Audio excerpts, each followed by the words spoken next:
Magmula sa reporter na pinagtripan si Russell Westbrook hanggang sa ginawa ni Kawhi na nagpaiyak kay Joel Embiid, ay ito ang mga viral moments in NBA history. What?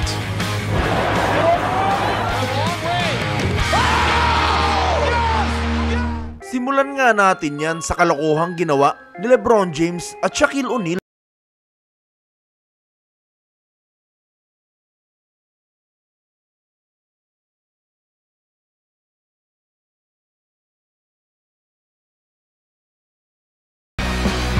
Dahil nga sa ginawang yan ni Shaq ay umabot sa 38 million views ang video nila sa YouTube.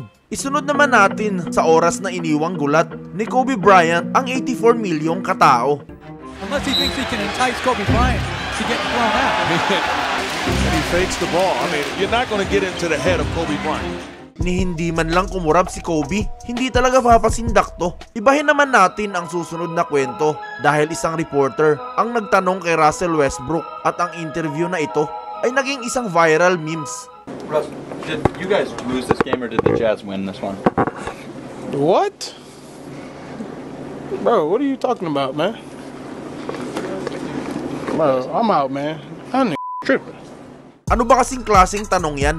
Kahit sino naman mababad trip.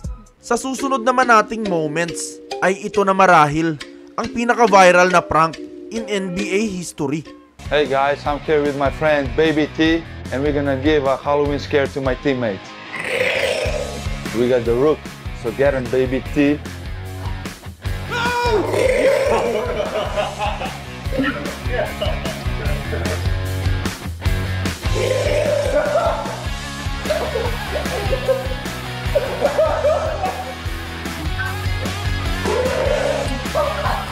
Loko ka talaga, Dragic.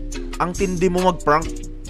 Isunod naman natin si Steph Curry dahil may isa siyang 3-point shot na nag-viral at halos gulatin nito ang buong mundo.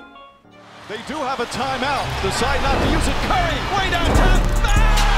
Bang! Oh, what a shot from Curry! With 0.6 of a second remaining. The brilliant shooting of Stephen Curry continues. Ang tirang ito ang yumanig sa internet at nagbigay sa atin ng isa sa mga pinaka-iconic announcer call of all time. Bang! Bang! Oh, what a shot from Curry! Halimaw ka talaga sa tres, Curry. Sa susunod na kwento naman, ang panahon na nag-viral si Kawhi Leonard dahil lang sa kanyang kakaibang tawa. How would you describe yourself and what would you like people to know about you? I'm a fun guy. Obviously, I love the game of basketball.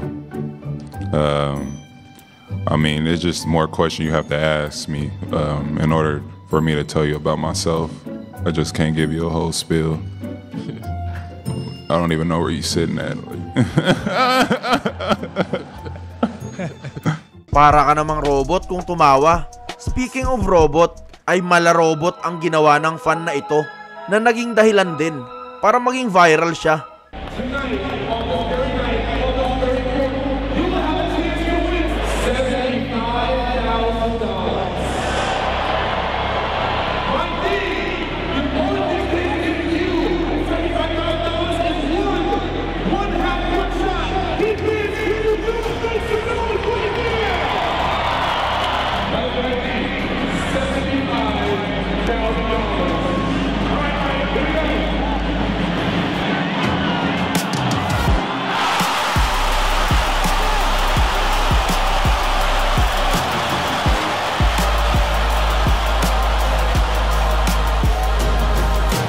Hindi lang nanalo ang fan na ito ng $75,000 at nayakap si LeBron, ngunit naging mega viral din siya nang makakuha ng mahigit sa 50 million views sa YouTube.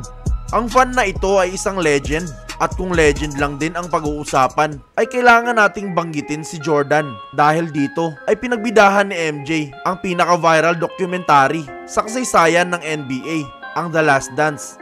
Pinanood ito ng buong bansa na may average na 6 million views bawat episode at naging most viewed documentary ng ESPN at higit sa lahat, nagbigay rason sa nakakarami kung bakit si Michael Jordan ang dapat tawaging the GOAT. You know, Indiana was probably the toughest outside of Detroit. They were tough. Every time I go in that game and come out, I got a new scratch. It became personal with me. Malapit na tayo sa top 1 mga idol.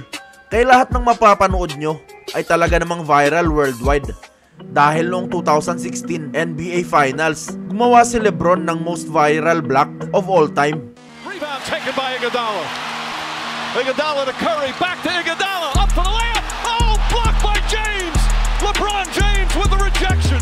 Oh my goodness.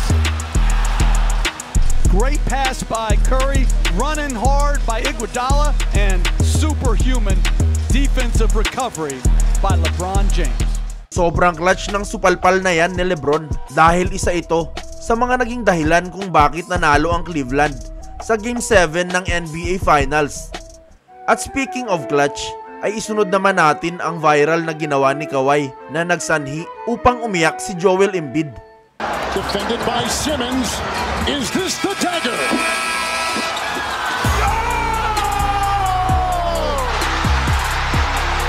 Game series. Toronto has won.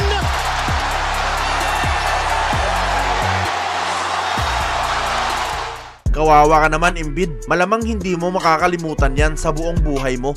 At sa ating top 3, panoorin naman natin ang pinakaunang viral moment sa NBA. Noong 1965, ang Celtics ay nakaharap ang Sixers sa Game 7 ng Eastern Conference Finals at 5 segundo na lang ang natitira. Down by 1 ang Sixers at ini-inbound nila ang bola para sa kanilang final play para subukang manalo sa laro. At sa hindi inaasahan ay ganito ang ginawa ng Celtics. 5 seconds left. Boston only has a 1-point lead. Greer's putting the ball on a play. He gets it out deep, and Havlicek steals it. Over to Sam Jones. Havlicek stole the ball. It's all over. It's all over. Scotty Havlicek is being mobbed by the fans. Naagaw ni Havlicek ang bola at ito ay naging one of the most iconic announcer call ever dahil ang steal na yon ang nagpapanalo sa Celtics sa series na yon at nakuha din nila ang kanilang ika-7 championship sa loob ng 9 years. Grabe, viral ang mga players na to bago pa man mauso ang internet.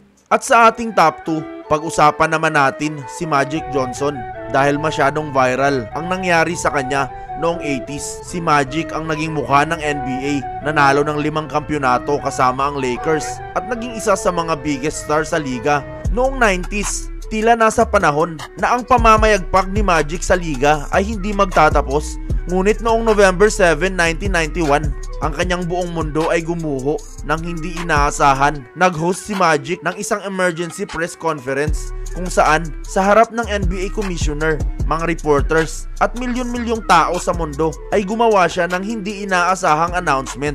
First of all, let me say good after late afternoon. Because of the HIV virus that I have attained, I will have to retire from the Lakers today. The dazzling career of one of the world's best-known athletes is over. Sa isang kisap mata, gumuho ang buhay ni Magic, ngunit sa kabutihang palad, hindi lamang niya nakontrol ang kanyang sakit, lumaban din siya upang makabalik sa NBA. Makalipas ang ilang taon, kahit nag-positive siya sa sakit, tila ginawa niya ring positibo ang mga bagay-bagay para sa kanya. At ready ka na ba sa ating most viral moment sa NBA? Dahil sa ating number 1, ito ay ang oras na niyanig ng isang virus, hindi lang ang buong liga, pati na rin ang buong mundo. Ang March 11, 2020 ay dapat isa lang na ordinaryong araw, ngunit bago ang laro sa pagitan ng Thunder at Jazz, ay may kakaibang nangyari. So Gobert is out. You see both head coaches now talking with the officials, Quinn Snyder and Billy Donovan. The officials now appear to be